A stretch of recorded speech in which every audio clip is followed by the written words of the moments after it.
اسلام نے عورت کو پردے میں رہنے کا حکم دیا. بڑی مرچی لگ گئی لبرل لوگوں کو. انہوں نے کہا نہیں صاحب، عورت پردے میں نہیں رہے گی. پھر کیا کرے گی عورت؟ بولے عورت ہوائی جہاز چلائے گی، عورت بڑے بڑے ہوٹلوں میں کاؤنٹر پر بیٹھے گی. میرے بھائیوں، اسلام نے عورت کو پردے کا حکم دیا. آپ نے کہا کہ اسلام نے عورت کو ذلیل کر دیا. آپ نے کون سی عزت دے دی؟ آپ نے تو عورت کو کھلونا بنا دیا. مارکیٹ میں شیمپو بکتا ہے کب؟ جب عورت ننگی ہو کر کے اس کا پرچار کرے. مارکیٹ میں چہرے کی کریم بکتی ہے کب؟ جب کوئی ہیروئن اس کریم کو لگا کر کے اپنے جسم کی اور چہرے کی نمائش کرے تب وہ کریم مارکیٹ میں بکتی ہے. آپ نے تو عورت کو اتنا حقیر بنا دیا کہ اپنے پروڈکٹ کا پرچار کرنے کے لیے آپ نے عورت کے حسن کو استعمال کیا، عورت کے شریر کو استعمال کیا.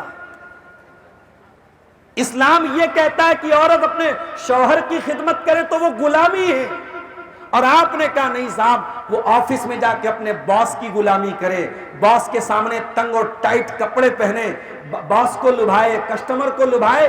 تو آپ نے عورت کو آزاد کر دیا. اسلام نے ایک کا غلام بنایا تھا، ایک کی خدمت کرنے کا حکم دیا تھا، شوہر کی خدمت کرنے کا حکم دیا تھا، تو وہ غلامی ہو گئی. اور آپ نے لاکھوں لوگوں کا غلام بنا کے رکھ دیا، وہ آزادی ہو گئی. واہ رے واہ، اونٹ رے اونٹ تری کون سی کل سی تھی. اسلام نے عورت کو کیا دیا ہے؟ اسلام نے وہ درجہ دیا ہے کہ عورت اگر ماں ہے تو باپ سے 3 گنا زیادہ درجہ ماں کا ہے. ماں کو ناراض کر کے آپ جنت میں نہیں جا سکتے. ایک صحابی آئے اللہ کے نبی کے پاس، اے اللہ کے نبی، میں نے فلاں غزوے میں نام لکھوایا ہے، میرے ماں باپ مجھے جانے کی اجازت نہیں دے رہے ہیں، رو رہے ہیں، میری ماں رو رہی ہے، میرا باپ رو رہا ہے. آپ نے فرمایا جاؤ اضحکہما کما ابکیتہما، جا کر کے اپنے ماں باپ کو ہنسا کر کے آؤ جیسے رلا کر کے آئے ہو. ماں باپ کو رلا کر کے تم جہاد کے میدان میں بھی نہیں جا سکتے.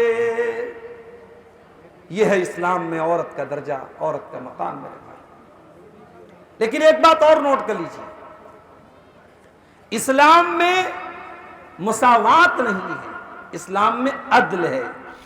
عبدالغفار سلفی کے بیانات سننے کے لیے مولانا کے اس آفیشل چینل کو سبسکرائب کریں. پیاری ماں بہنوں، جب آپ کو کوئی ورغلائے، جب آپ کا کوئی دماغ خراب کرنے کی کوشش کرے، انہیں بتا دو اسلام تو وہ دین ہے جس نے ہم کو جیون دان دیا ہے. اسلام تو وہ مذہب ہے، اسلام تو وہ دھرم ہے جس نے عورت کو جیون دان دیا ہے، لائف لائن دی ہے، زندگی گزارنے کا حق دیا ہے. ورنہ اس عورت کو جینے کا حق بھی 1400 سال پہلے کے سماج میں نہیں دیا جاتا تھا. اور یہ صرف عرب کی دھرتی کا معاملہ نہیں تھا، ہمارے بھارت کی دھرتی پر بھی ایسی پرمپرائیں تھیں، ایسی رسم و رواج تھی کہ شوہر کے مرنے کے بعد، پتی کے مرنے کے بعد اس کی چتا کے ساتھ پتنی کو بھی جلا دیا جاتا تھا، ستی کر دیا جاتا تھا. یہ مان لیا جاتا تھا کہ پتی مر گیا تو پتنی کو رہنے کا کوئی ادھیکار نہیں ہے، کوئی حق نہیں ہے. بیوی کو شوہر کی چتا کے ساتھ جلا دیا جاتا تھا. اسی بھارت کی سرزمین پر یہ کام ہوتا تھا. آپ کہتے ہو اسلام نے عورت کو کیا دیا؟ اسلام نے عورت کو عزت کے ساتھ جینے کا حق دیا ہے، جو سب سے بڑی چیز ہے. لڑکی پیدا ہو، اسلام یہ تعلیم دیتا ہے کہ لڑکی پیدا ہو تو آپ کی پیشانی پر بل نہیں پڑنے چاہیے، آپ کو افسوس نہیں ہونا چاہیے، آپ کو گلٹی فیل نہیں ہونا چاہیے، آپ کو یہ احساس نہیں ہونا چاہیے کہ میرے گھر میں کوئی مصیبت آ گئی ہے. بلکہ اگر آپ کو اللہ تعالیٰ نے 2 بیٹیاں دے دی یا 3 بیٹیاں دے دی، اللہ کے نبی فرماتے ہیں من کان لہو 3 بنات، جس کو اللہ تعالیٰ 3 بیٹیاں دے دے، فَأَدَّبَهُنَّ وَعَلَّمَهُنَّ وَأَحْسَنَ إِلَيْهِنَّ، اور وہ اپنی بچیوں کو اچھی تعلیم دے، اچھی تربیت دے، اپنی بچیوں کے ساتھ اچھا سلوک کرے، وہ بیٹیاں اپنے ماں باپ کو جہنم کی آگ سے بچانے کا کام کریں گی. صحابہ نے پوچھا اے اللہ کے نبی سب کو تو 3 بیٹیاں نہیں ہو سکتی، اے اللہ کے نبی اگر کسی کی 2 بیٹیاں ہوں؟ آپ نے فرمایا اگر 2 بیٹیوں کا باپ بھی اپنی بیٹی کو اچھے طریقے سے پالتا پوستا ہے، 2 بیٹیوں کی پرورش بھی اچھے طریقے سے کرتا ہے، تو 2 بیٹیوں پر بھی جنت کی خوشخبری ہے۔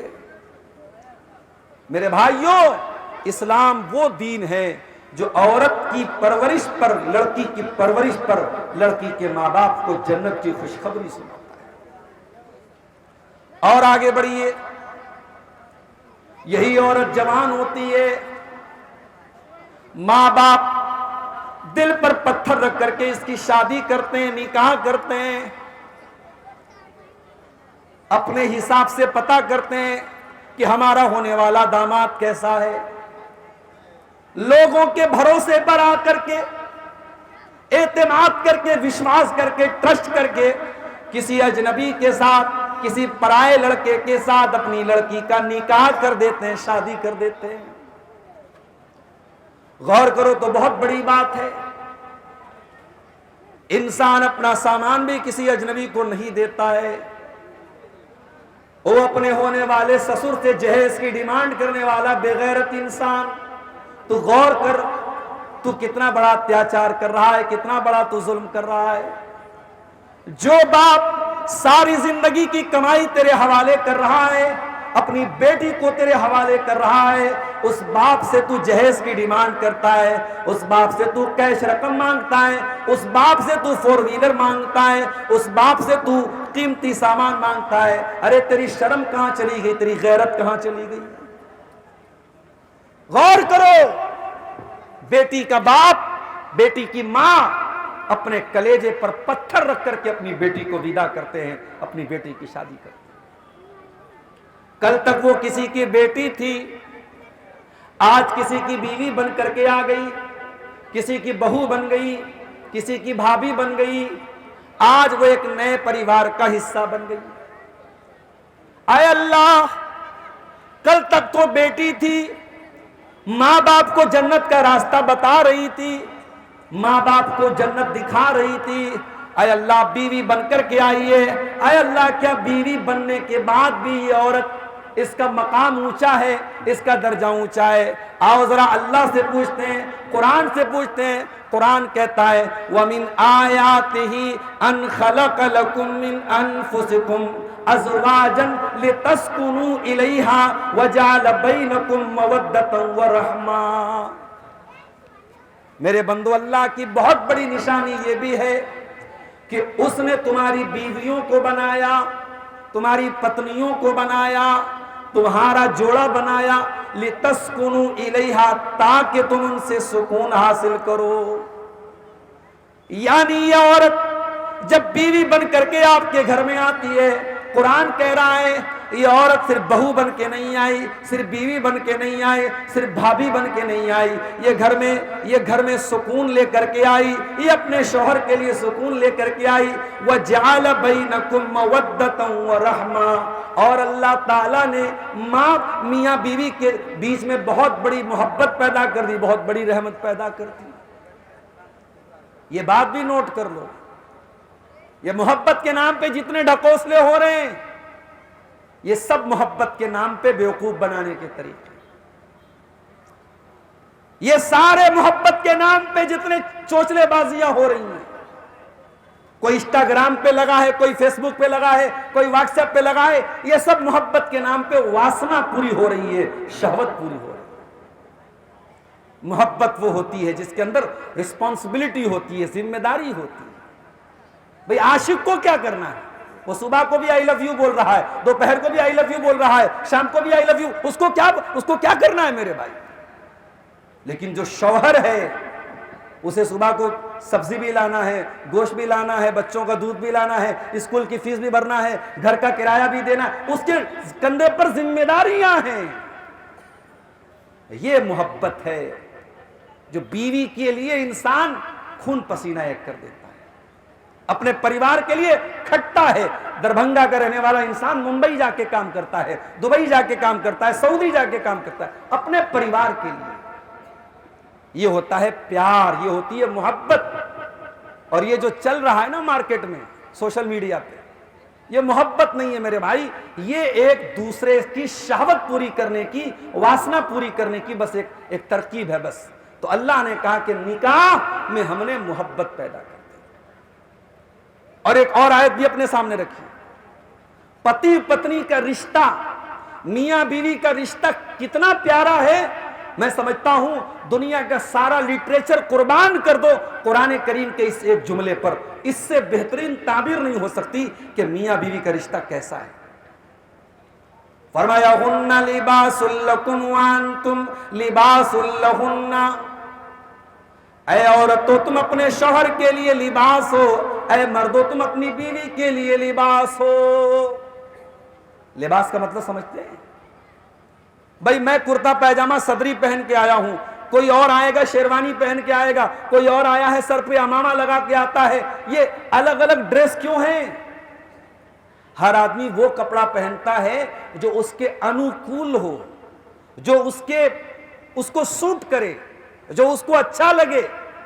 اس کا مطلب یہ ہوا کہ بیوی شوہر کے لیے لباس ہے, شوہر بیوی کے لیے لباس ہے, یعنی دونوں ایک دوسرے کی جیون کی سندرتا ہیں, ایک دوسرے کی لائف کی بیوٹی ہیں, ایک دوسرے کی زندگی کی خوبصورتی ہیں, ایک دوسرے کی زندگی کا اٹریکشن ہے, ایک دوسرے کی زندگی کا ڈیکوریشن ہے. اگر شوہر کی زندگی سے بیوی کو نکال دو, بیوی کی زندگی سے شوہر کو نکال دو, زندگی بے نور ہو جائے گی, بے رنگ ہو جائے گی. لباس کہا اللہ نے. اور یہ بھی غور کیجئے, گرمی کا موسم آیا کاٹن پہننے لگے, سردی آئی اونی کپڑا پہننے لگے, بارش ہونے لگی رین کوٹ پہن کے نکل پڑے. ہم لباس وہ پہنتے ہیں جو ہمیں موسم کے حساب سے ہمیں سوٹ کرے, جو موسم کے اثرات سے ہماری حفاظت کرے. اللہ نے فرمایا ہن لباس لکم, شوہر بیوی کے لیے لباس ہے, بیوی شوہر کے لیے لباس ہے. زمانے کے فتنوں سے, بے حیائی سے, زناکاری سے, بدکاری سے بیوی کو بچانے والا شوہر ہے, شوہر کو بچانے والا بیوی ہے. دونوں ایک دوسرے کو بچاتے ہیں. اور جس عورت کو اپنے شوہر کے ساتھ سکھ نہ ملے, سکون نہ ملے, اس کا مطلب کہ اس نے بیوی ہونے کا حق ادا نہیں.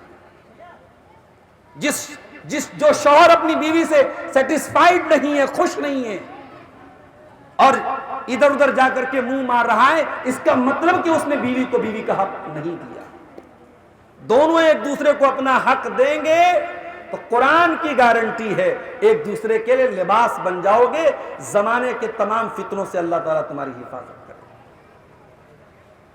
کچھ اور آگے بڑھو, وہی عورت پریگننٹ ہوتی ہے, بچے کو جنم دیتی ہے, ماں بن جاتی ہے. اے اللہ, بیٹی کا مقام تو پتہ چل گیا, بیوی کا مقام تو پتہ چل گیا. اے اللہ, جب یہ عورت ماں بن گئی اب اس کا مقام کیا ہے؟ قرآن کہتا ہے وَوَصَّيْنَا الْإِنسَانَ بِوَالِدَيْهِ حَمَلَتْهُ أُمُّهُ وَهْنًا عَلَى وَهْنٍ وَفِصَالُهُ فِي عَامَيْنِ. اے انسان, اپنے ماتا پتا کے ساتھ اچھا سلوک کر, اور خاص طور سے اپنی ماں کے ساتھ جس ماں نے 9 مہینے تجھے پیٹ میں رکھا اور تکلیف کے ساتھ تجھے جنم دیا اور 2 سال تک تجھے دودھ پلایا. یہ 3 کام ایسے ہیں جو صرف ماں کر سکتی ہے. 9 مہینے پیٹ میں رکھنا, اپنی زندگی کو داؤں پہ لگا کر کے جنم دینا, اور اپنے جسم کی پرواہ نہ کر کے اپنے بچے کو 2 سال تک دودھ پلانا. یہ 3 کام ماں کرتی ہے. اسی لیے اللہ کے نبی سے پوچھا گیا, اے اللہ کے رسول, سب سے بہترین سلوک کا حقدار کون ہے؟ فرمایا ام کا, تمہاری ماں ہے. پوچھا اے اللہ کے نبی اس کے بعد کون ہے؟ آپ نے فرمایا تمہاری ماں ہے. پوچھا اس کے بعد کون ہے؟ آپ نے فرمایا تمہاری ماں ہے. چوتھے نمبر پہ آپ نے باپ کا نام لیا, یعنی ماں وہ ہے جس کا درجہ باپ سے بھی 3 گنا زیادہ ہے. آپ کہتے اسلام نے عورت کو کیا دیا ہے؟ اسلام نے وہ درجہ دیا ہے کہ عورت اگر ماں ہے تو باپ سے 3 گنا زیادہ درجہ ماں کا ہے. ماں کو ناراض کر کے آپ جنت میں نہیں جا سکتے. ایک صحابی آئے اللہ کے نبی کے پاس, اے اللہ کے نبی, میں نے فلاں قصبے میں نام لکھوایا ہے, میرے ماں باپ مجھے جانے کی اجازت نہیں دے رہے ہیں, رو رہے ہیں, میری ماں رو رہی ہے, میرا باپ رو رہا ہے. آپ نے فرمایا جاؤ ازہقہما کما ابکیتہما, جا کر کے اپنے ماں باپ کو ہنسا کر کے آؤ جیسے رلا کر کے آئے ہو. ماں باپ کو رلا کر کے تم جہاد کے میدان میں بھی نہیں جا سکتے. یہ ہے اسلام میں عورت کا درجہ, عورت کا مقام میرے بھائی.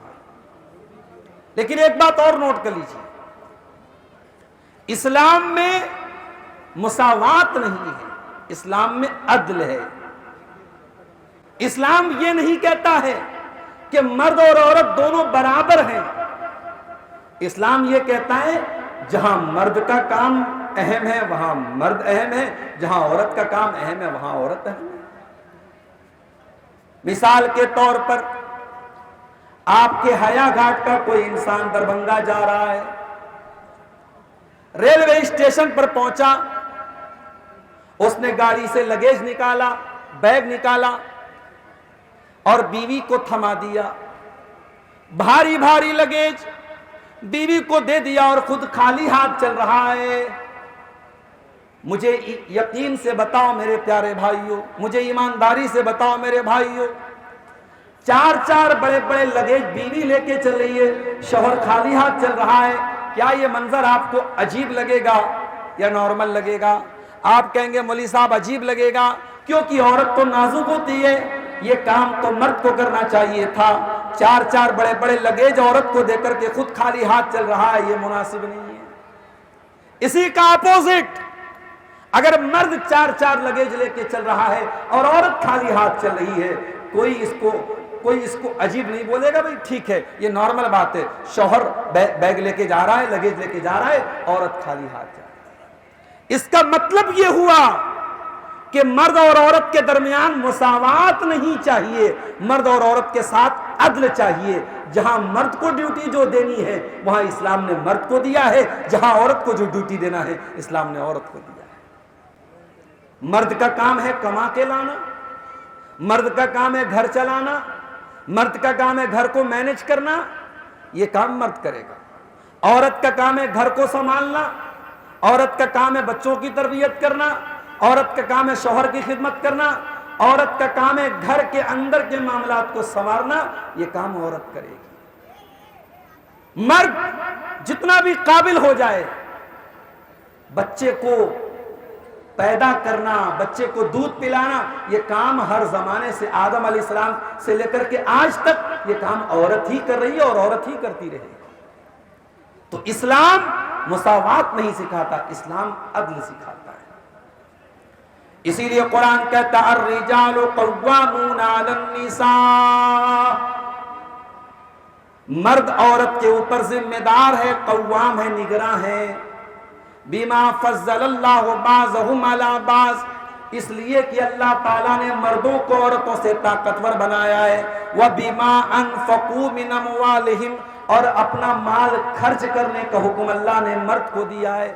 عورت کو کمانے کی ڈیوٹی عورت کی نہیں ہے. کبھی حالات ایسے آ جائیں, عورت بیوہ ہو جائے, مطلقہ ہو جائے, بے سہارا ہو جائے, پردے میں رہ کر کے عورت کوئی کام کرنا چاہے کر سکتی ہے, مگر یہ اس کی ڈیوٹی نہیں ہے. اسلام نے عورت کی ڈیوٹی نہیں رکھی کہ وہ کما کے لائے.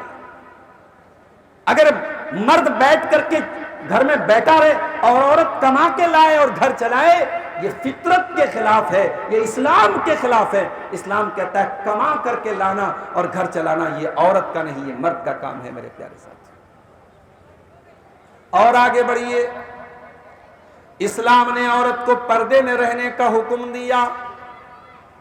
بڑی مرچی لگ گئی لبرل لوگوں کو, انہوں نے کہا نہیں صاحب عورت پردے میں نہیں رہے گی. پھر کیا کرے گی عورت؟ بولے عورت ہوائی جہاز چلائے گی, عورت بڑے بڑے ہوٹلوں میں کاؤنٹر پر بیٹھے گی. میرے بھائیوں, اسلام نے عورت کو پردے کا حکم دیا. آپ نے کہا کہ اسلام نے عورت کو ذلیل کر دیا. آپ نے کون سی عزت دے دی؟ آپ نے تو عورت کو کھلونا بنا دیا. مارکیٹ میں شیمپو بکتا ہے کب؟ جب عورت ننگی ہو کر کے اس کا پرچار کرے۔ مارکیٹ میں چہرے کی کریم بکتی ہے کب؟ جب کوئی ہیروئن اس کریم کو لگا کر کے اپنے جسم کی اور چہرے کی نمائش کرے تب وہ کریم مارکیٹ میں بکتی ہے۔ آپ نے تو عورت کو اتنا حقیر بنا دیا کہ اپنے پروڈکٹ کا پرچار کرنے کے لیے آپ نے عورت کے حسن کو استعمال کیا، عورت کے شریر کو استعمال کیا۔ اسلام یہ کہتا ہے کہ عورت اپنے شوہر کی خدمت کرے تو وہ غلامی ہے، اور آپ نے کہا نہیں صاحب وہ آفس میں جا کے اپنے باس کی غلامی کرے، باس کے سامنے تنگ اور ٹائٹ کپڑے پہنے، باس کو لبھائے، کسٹمر کو لبھائے، تو آپ نے عورت کو آزاد کر دیا۔ اسلام نے ایک کا غلام بنایا تھا، ایک کی خدمت کرنے کا حکم دیا تھا، شوہر کی خدمت کرنے کا حکم دیا تھا، تو وہ غلامی ہو گئی، اور آپ نے لاکھوں لوگوں کا غلام بنا کے رکھ دیا، وہ آزادی ہو گئی۔ واہ رے واہ، اونٹ رے اونٹ تری کون سی کلسی تھی۔ اسلام نے عزت کے ساتھ عورت کو پردے میں رہنے کا حکم دیا۔ اور میری ماں اور بہنوں یاد رکھو، حیا گھاٹ کے اس پروگرام میں بڑی ذمہ داری کے ساتھ یہ بات کہتا ہوں، یہ پردے کا حکم ایسا نہیں کہ آپ حیا گھاٹ کے گاؤں میں ہیں تو پردہ کرنا ہے، دربھنگہ سٹی میں چلی جائیں تو پردہ نہیں کرنا ہے، دلی اور ممبئی میں چلی جائیں تو پردہ نہیں کرنا ہے، نہیں، اس کا تعلق گاؤں اور دیہات سے نہیں ہے، اس کا تعلق سٹی اور شہر سے نہیں ہے، اس کا تعلق کسی کلچر اور برادری سے نہیں ہے۔ اسلام میں پردے کا تعلق عورت کی حیا سے ہے، عورت کے ایمان سے ہے۔ جو ایمان والی عورت ہوگی وہ پردہ کرے۔ قرآن کہتا ہے وَقُلْ لِلْمُؤْمِنَاتِ يَغْضُضْنَ مِنْ أَبْصَارِهِنَّ وَيَحْفَظْنَ فُرُوجَهُنَّ۔ اے نبی آپ ایمان والی عورتوں سے کہہ دیجئے وہ اپنی نگاہوں کو نیچے رکھیں اور اپنی شرمگاہ کی حفاظت کریں۔ وَلَا يُبْدِينَ زِينَتَهُنَّ، اور خبردار مسلمان عورت اپنی خوبصورتی کو، اپنی بیوٹی کو، اپنی سندرتا کو کسی غیر مرد کے سامنے ظاہر نہ کرے۔ اے اللہ، واٹ از بیوٹی؟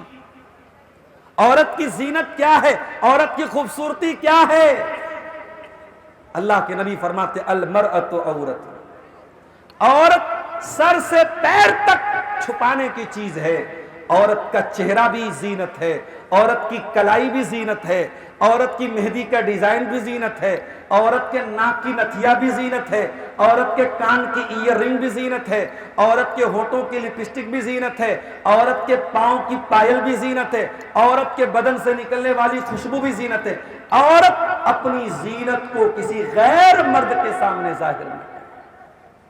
میری ماں اور بہنوں، آپ تو جلسے میں آئی ہیں، پروگرام میں آئی ہیں۔ اگر عورت مسجد میں نماز پڑھنے کے لیے جائے، اللہ کے رسول نے اجازت دی ہے کہ عورت جا سکتی ہے۔ اگر عورت نماز پڑھنے کے لیے مسجد جائے، مسجد سے پاک گھر کوئی نہیں اور نماز سے بڑی کوئی عبادت نہیں، لیکن اللہ کے نبی فرماتے ہیں اگر عورت خوشبو لگا کر کے مسجد میں جاتی ہے نماز پڑھنے تو 40 دن تک اس کی نماز قبول نہیں ہوگی، جب تک وہ عورت اپنے بدن سے خوشبو کا اثر ختم نہ کر لے اور غسل نہ کر لے، اپنے آپ کو نہا دھو کر کے خوشبو سے دور نہ کر لے اور نارمل طریقے سے مسجد میں نہ جائے، اس عورت کی نماز قبول نہیں ہوتی۔ یہ اسلام میں عورت کے پردے کا حال ہے میرے پیارے ساتھی۔ جو اسلام عورت کو اپنی زینت ظاہر کرنے سے بچنے کا حکم دیتا ہے، وہ اسلام اس بات کی اجازت کیسے دے سکتا ہے عورت اسٹیٹس پر اپنا فوٹو لگائے، عورت فیس بک پر اپنی تصویریں ڈالے، عورت انسٹاگرام پر اپنی تصویریں ڈالے، عورت اسنیپ چیٹ پر اپنی تصویریں ڈالے، عورت غیر محرم کے سامنے اپنی تصویریں اور اپنے ویڈیو ڈالے؟ اسلام اس بات کی اجازت کیسے دے سکتا ہے میرے ساتھ؟ مولوی لوگ کہتے ہیں عورت دوپٹہ پہنے، مائیں بہنیں کہتی ہے مولوی کا فتویٰ ہے، یہ عالم صاحب کا فتویٰ ہے، شیخ صاحب کا فتویٰ ہے، حضرت جی کا فتویٰ ہے۔ قرآن کہتا ہے وَلْيَضْرِبْنَ بِخُمُرِهِنَّ عَلَى جُيُوبِهِنَّ، اے عورتو تم اپنے گریبانوں پر اپنے دوپٹے کو اپنے گریبانوں پر رکھ لو، اپنے سینے پر رکھ لو۔ قرآن اللہ قرآن میں اللہ عورت کو دوپٹہ رکھنے کا طریقہ بتا رہا ہے اور آپ کہہ رہے ہیں نارمل بات ہے. نہیں، اس کا مطلب یہ ہوا کہ اللہ کی نظر میں عورت کا ڈریس، عورت کا کپڑا، عورت کا دوپٹہ اتنا امپورٹنٹ ہے، اتنا اہم ہے، اتنا مہتوپورن ہے کہ اللہ قرآن میں بیان کر رہا ہے کہ عورت کا دوپٹہ کیسا ہونا چاہیے. فرمایا عورت کا دوپٹہ اس کے سینے پر ہونا چاہیے. ایسا نہ ہو عورت کہیں ہو، اس کا دوپٹہ کہیں ہو، وہ سینہ کھول کے چلے، سینہ تان کے چلے، جسم کی نمائش کر کے چلے. نہیں، عورت کا دوپٹہ اس کے گریبان پر ہونا چاہیے. یہ قرآن کہہ رہا ہے میرے پیارے ساتھ. عورت مارکیٹ گئی، دکاندار سے کوئی سامان لینا ہے. اب عورت کو دکاندار سے بات کرنا ہے. دکاندار اس کا بھائی نہیں، دکاندار اس کا باپ نہیں، دکاندار اس کا شوہر نہیں، دکاندار تو غیر محرم ہے. اب عورت کو بات بھی کرنا ہے. کیسے بات کرے گی؟ اے اللہ، ہم تیرا شکر ادا کرتے ہیں کہ تو نے قرآن میں عورت کو کسی غیر محرم سے بات کرنا پڑ جائے تو غیر محرم سے بات کرنے کا طریقہ بھی تو نے قرآن میں بتا دیا. فرمایا فلا تخضعن بالقول فيطمع الذي في قلبه مرض وقلن قولا معروفا. اے نبی کے گھر کی عورتوں، جب کسی غیر مرد سے تمہیں بات کرنا پڑے تو نرمی کے ساتھ بات نہ کرنا، لچک کے ساتھ بات نہ کرنا، مٹھاس کے ساتھ بات نہ کرنا، نارمل طریقے سے بات کرنا، کڑک انداز میں بات کرنا، مٹھاس کے ساتھ بات نہ کرنا. میری پیاری ماں اور بہنوں، جو اسلام آپ کو کسی غیر مرد کے ساتھ لچک کے ساتھ اور مٹھاس کے ساتھ بات کرنے سے منع کرتا ہے، وہ اسلام رات رات پر چیٹنگ کرنے کی کیسے اجازت دے سکتا ہے؟ وہ انسٹاگرام اور فیس بک کے ذریعے غیر محرم لڑکوں سے دوستی کرنے کی اجازت کیسے دے سکتا ہے؟ اور یہ بھی نوٹ کر لو، آج کل ایک نیا ٹرینڈ چلا ہے فیس بک پر، یہ میری دینی بہن ہے، میں اس کا دینی بھائی ہوں. یہ دینی بہن اور دینی بھائی کا رشتہ نا بڑا خطرناک ہوتا ہے. پہلے بات چیت شروع ہوتی ہے اسلام کی جانکاری دینے کے نام پہ، اور کب اسلام کی جانکاری دیتے دیتے دونوں اسلام سے دور ہو جاتے ہیں پتہ بھی نہیں چلتا. دیکھو میں ایک مثال دیتا ہوں. ایک آدمی مچھلی کو چارہ دیتا ہے، تالاب میں چارہ ڈال رہا ہے تاکہ مچھلی کو چارہ کھلائے. اور ایک شکاری جو ہوتا ہے وہ جانور کو پکڑنے کے لیے چارہ ڈالتا ہے. تو چارہ دینا الگ بات ہے اور چارہ ڈالنا الگ بات ہے. دونوں میں سیم کام ہو رہا ہے مگر نیت الگ ہے، مقصد الگ ہے. میری پیاری ماں اور بہنوں، وہ لڑکا جو آپ سے شادی کے بغیر پیار اور محبت کی باتیں کر رہا ہے، وہ چارہ ڈال رہا ہے. اور جب چارہ ڈال رہا ہے تو جس طریقے سے شکاری چارہ ڈال کر کے اپنے شکار کو پھنساتا ہے، وہ لڑکا بھی آپ کو پھنسائے گا. اور ایسا بھی ہو سکتا ہے وہ غیر مسلم لڑکا ہوگا تو آپ کو آپ کے مذہب سے دور کر کے اسلام سے خارج کر دے گا. ایسا بھی ہو سکتا ہے کہ وہ لڑکا آپ سے کو بھگا کر کے شادی کرنے کی بات کرے، کورٹ میرج کرنے کی بات کرے تو آپ کو آپ کے ماں باپ سے دور کر دے گا. ایسا بھی ہو سکتا ہے کہ وہ لڑکا کچھ دن تک آپ کی عزت کے ساتھ کھیلے اور اس کے بعد چھوڑ کے چلا جائے، آپ کی عزت کو تار تار کر سکتا ہے. اور یہ بھی ہو سکتا ہے کہ جب اس لڑکے کا من بھر جائے تو آپ کی باڈی کے ٹکڑے ٹکڑے کر کے کسی ڈرم میں بھر کر کے آپ کی جان سے آپ کو محروم کر دے. تو جو چارہ ڈالنے والا ہوتا ہے، عورت کا دین، اس کی عزت، اس کا خاندان، اس کی جان سب لے سکتا ہے. اور شوہر جو اپنی بیوی کا خیال کرتا ہے وہ چارہ ڈالتا نہیں ہے، وہ چارہ دیتا ہے. وہ اپنی بیوی کی ذمہ داری سمجھ کر کے بیوی کے سارے شوق اور سارے ارمان پورے کرتا ہے. میری پیاری ماں اور بہنوں، اس بات کو سمجھو، یہ بڑی نازک بات ہے، اس کو سمجھنے کی ضرورت ہے. اسلام آپ کو رانی بننے کا حکم دیتا ہے، نوکرانی بننے کا حکم نہیں دیتا ہے. ارے رانی وہ ہوتی ہے جس کے لیے سب کام کرتے ہیں، وہ راج کرتی ہے. اور نوکرانی وہ ہوتی ہے جو سب کے لیے کام کرتی ہے. اسلام عورت کو رانی بننے کا حکم دیتا ہے، نوکرانی بننے کا حکم نہیں دیتا. اسلام کہتا عورت جب بیٹی ہے، باپ لا کر کے کما کر کے کھلائے گا، عورت بہنیں بھائی کما کر کے لا کے کھلائے گا. شادی ہو گئی، شوہر کما کر کے لا کر کے کھلائے گا، بیٹے ہو گئے تو بیٹے اپنی ماں کو لا کر کے کھلائیں گے۔ اسلام ہر حال میں آپ کو رانی بننے کا حکم دیتا ہے، نوکرانی بننے کا حکم نہیں دیتا ہے۔ میری پیاری ماں بہنوں، اب یہ آپ کو طے کرنا ہے کہ آپ کو رانی بننا ہے یا نوکرانی بننا ہے۔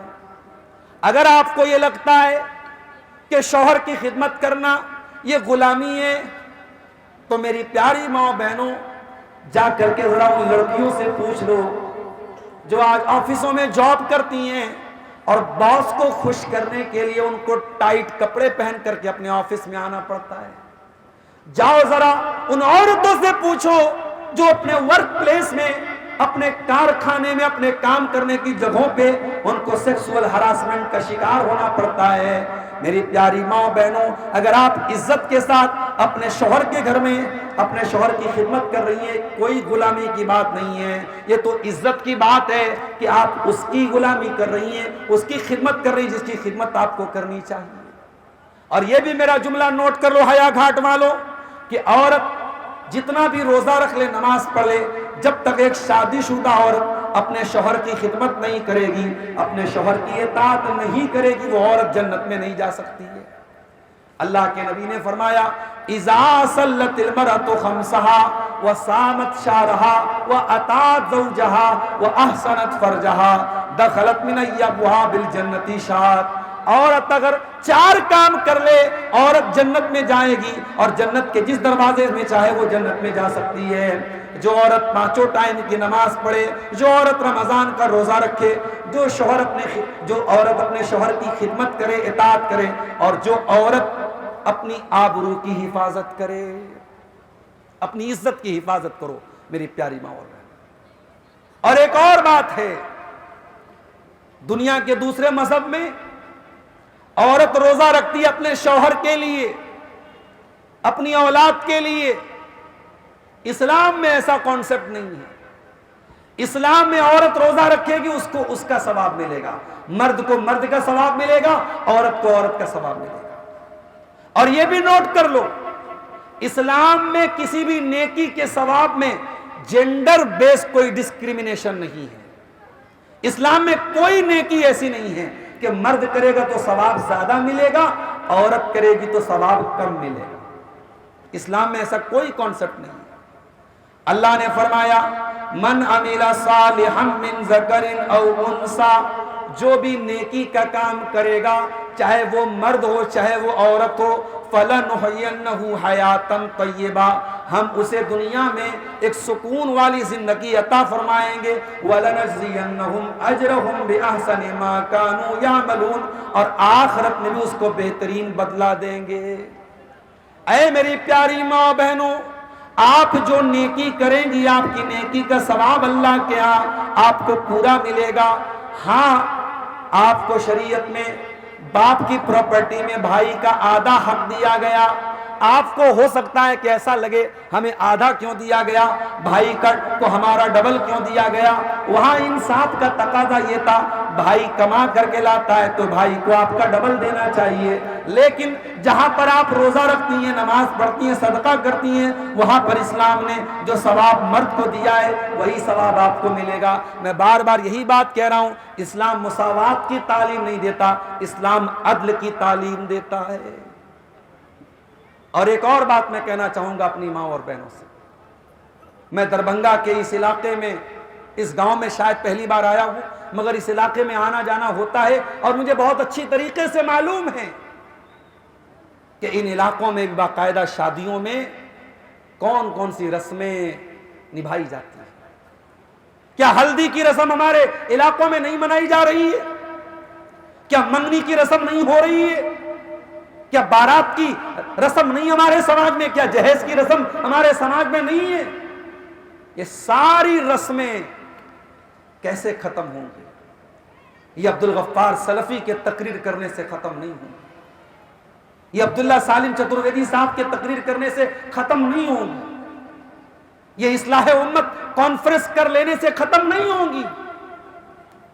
میں اللہ کی قسم کھا کر کے کہتا ہوں، سماج کی یہ رسم و رواج ایک دن میں ختم ہو جائے گی، بس ایک شرط ہے کہ ہمارے سماج کی عورتیں یہ طے کر لیں کہ ہمیں اس رسم کا بائیکاٹ کرنا ہے۔ بس جس دن عورت یہ طے کر لے کہ جہیز نام کا یہ دانو، یہ راچھس ہماری ہی قوم کی بہن بیٹیوں کو کھا رہا ہے، 35 سال کی لڑکیاں ہو چکی ہیں اور غریب باپ کے پاس ان کے جہیز کا انتظام نہیں ہے، وہ لڑکیاں جوانی کی دہلیز کراس کر رہی ہیں۔ میری پیاری ماں اور بہنوں، اس کا ذمہ دار کون ہے؟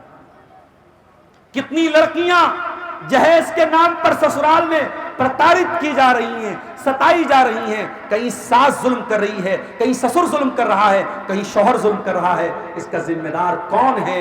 میری پیاری ماں اور بہنوں، تھوڑا سا آپ کو اپنا کلیجہ بڑا کرنا پڑے گا۔ اگر آپ کو یہ ارمان ہے میرا ایک ہی بیٹا ہے، اتنا سارا جہیز لے کر کے میری بہو لائے گی، اپنے اس ارمان کو زمین میں دفن کر دو میری بہنوں، اپنے دل کو تھوڑا چوڑا کرو اور یہ طے کر لو کہ ہم دیندار بہو لے کر کے آئیں گے، ہمارا بیٹا سسرال سے ملنے والے جہیز کے بل پہ نہیں، اپنے قوت بازو سے کمائی گئی دولت پر اپنی بیوی کو سکون دے گا، اسے سسرال سے ملنے والے کسی سامان کا آسرا اور امید نہیں رہے گی۔ یہ گٹس پیدا کر لو میری پیاری ماں اور بہنوں، سماج کی آدھی برائیاں ختم ہو جائیں۔ میں بار بار یہ بات کہتا ہوں، ہم 2025 میں زندگی گزار رہے ہیں، یہ نبی کا دور نہیں ہے، یہ صحابہ کا دور نہیں ہے۔ ہماری نوجوان نسل کو خراب کرنے کے لیے انسٹاگرام مارکیٹ میں آ چکا ہے، اسنیپ چیٹ مارکیٹ میں آ چکا ہے، فیس بک مارکیٹ میں آ چکا ہے، سوشل میڈیا مارکیٹ میں آ چکا ہے۔ زناکاری اتنی آسان ہے، کوئی قصبہ، کوئی شہر، کوئی علاقہ بچا نہیں ہے۔ اس سماج کو زنا سے بچانے کے لیے میرے بھائیوں، میری بہنوں، ہمیں نکاح کو آسان کرنا پڑے گا، ہمیں شادیوں کو آسان کرنا پڑے گا، بغیر جہیز کی، بغیر بارات کی، سنت کے مطابق شادی کو ہمیں عام کرنا پڑے گا، تب جا کر کے ہم اس برائی کو روک سکتے ہیں۔ اور میری پیاری ماں اور بہنوں، یہ کام آپ کر سکتی ہیں۔ میں ایک مثال دے کے بات ختم کروں گا، کیونکہ مجھ کو پٹنہ کے لیے نکلنا بھی ہے، صبح ایگزام بھی ہے، مدرسے میں ہمارے ڈیوٹی بھی دینی ہے۔ عورت اگر چاہے تو رسم و رواج کو کیسے توڑ سکتی ہے، میں ایک مثال دے کے اپنی بات ختم کرتا ہوں۔ اللہ کے نبی کے ایک صحابی تھے، ان کا نام تھا مغیرہ بن شعبہ رضی اللہ تعالیٰ عنہ۔